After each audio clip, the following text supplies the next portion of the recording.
I found these metal houses from the Dollar Tree. They sit on a little stand, and they have a small circle in the center. And I have this piece of wood. I just found this in my scrap wood pile.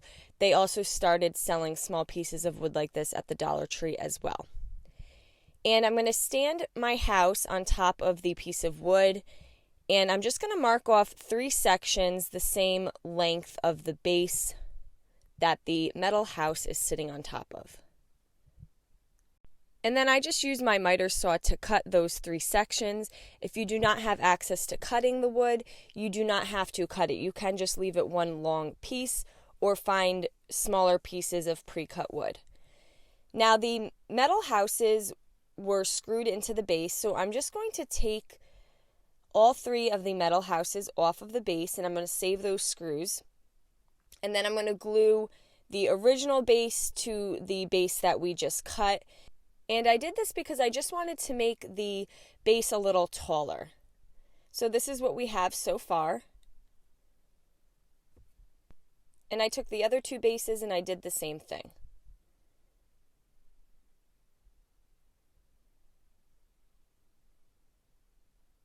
Now once I had all 3 of my bases glued onto the new base, I'm going to take my Wise Owl Snow Owl paint and give them all a good coat of the paint.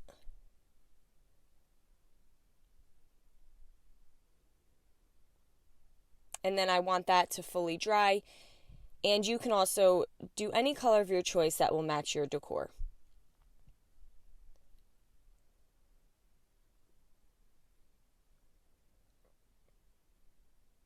I found these little wood cutout letters from Hobby Lobby. They came in a pack of like 6 different letters, and I picked out these 3. And I'm going to use my Krylon Shortcuts Craft spray paint. You can also get this at Hobby Lobby. And I'm going to spray paint the 3 letters, Loved, Blessed, and Family. And I want those to fully dry. I'm going to go back to my metal houses and re-screw them back into the existing base. I just left those holes exposed, so it was very easy to reconnect them. And I just removed that so I didn't get any paint on my metal houses when painting. It just gave it a cleaner paint job, but you do not have to remove them. I have some Elmer's wood glue and a small art brush, and I'm just going to dab a little glue on the back side of the word, and then I'm going to attach that to the front of the base. So this one says family.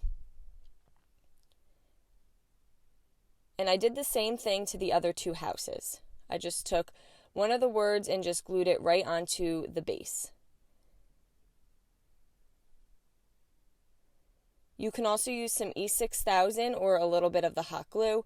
I love working with this Elmer's wood glue. It's a nice strong hold. I have these really mini popsicle sticks, and I'm just going to take a few to the side. And I'm going to glue one on the left side as far to the left as I can go, and then one as far to the right as I can go. And then I'm going to take one long popsicle stick and just trim both the ends. And I want to make sure it's long enough so that it can be glued on top of the other 2 popsicle sticks. And I repeated the same thing to the other 2 houses as well. And I added the popsicle sticks to the back side of the metal house, just a way that it can hold the picture there without having to tape the picture down, and you can change out the picture as you wish. But you can certainly just tape it on the back side. And there you go. Now you have these very easy Dollar Tree picture frames. I hope you guys enjoyed this video. Paint products, tissue paper, transfers, and mesh stencils can all be found on our webpage at chalkitupfancy.com. And don't forget, you can check out other tutorials over on our webpage as well. Have a great day.